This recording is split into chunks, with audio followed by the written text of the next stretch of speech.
Off the highway, and today I'm with Matt Croasmun from Yale. Matt works at Yale. That's incredible. He's one of the directors of the Yale Center for Faith and Culture. And Matt, I remember you telling me that you guys are embarking on some joy project, so that Yale's getting in the joy business. Can you tell us about that and why you think that project's important? Well, right now, happiness is big business. Happiness is huge. Everybody wants to talk about happiness. And, this all began for us a few years back. Before I got here, we ran a few conversations, gathered some people to talk about happiness.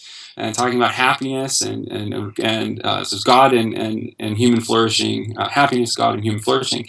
And I like to say we were unhappy with what came up out of the happiness discussion. It just seemed too thin and too kind of like, really, is that all that there is? It's just I become happy, and we kind of paused and said, well, Miroslav Wolf, who leads the team here, leads the center. He said, well, maybe we got to just sit up and take notice. The Bible tends to talk about joy, not about happiness. Is there something different there? And so kind of on a hunch, we've done some work. We started doing some work around joy. And the more we've kind of pulled at that thread, the more convinced we've become that actually this is a deep, really important part of what God's vision is for what a flourishing human life ought to look like. And we can talk about, often I think we talk about life in just one of two ways. Either we talk about life, the circumstances of life. When you talk about the good life, kind of on television, you think of, boat, yachts, and mansions and whatnot. That's the good life, right? You think about the circumstances of life going well. And then we can think like, oh, well, it's just a tension between that on the one hand and then the kind of moral life, life led well, what we know we ought to do. And it's kind of this binary between, well, how much can I get for myself and can I be invested in the circumstances of life while still making good on my kind of ethical, moral commitments? But really, as we've thought about it, we've realized that there's a third really important component, dimension to the good life, which is life feeling good. Like there's an affective dimension. How does life feel? I think about it this way: the circumstantial and the moral, those aren't wrong, right? Certainly, obviously, we assume God's down with being moral, right? How we lead our lives is important. But even circumstances, if we don't have enough to eat, we don't have a roof over our head, we have right to lament our situation before God.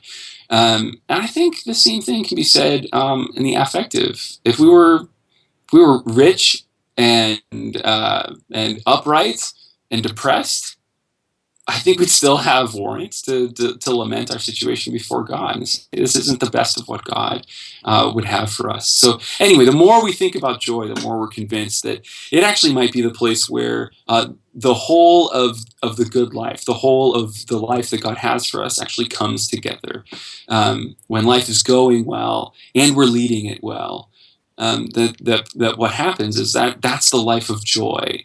It's not like fleeting happiness. It's something more enduring, but it's not something detached from the world either. It's really connected to the good world that God's created and to the good things that God's doing in the world.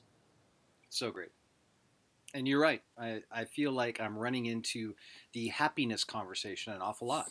And people coming to me with their new sort of 3 steps, Tony Robbins version of how they're going to be happy or whatever. And honestly, I look at them and I say, I'm sorry, that's just not an adult question. That's a kid's birthday party question. But the idea that you guys really want to dig into the concept of joy really excites me, and I don't really know anybody else is doing it. So it's definitely something we need.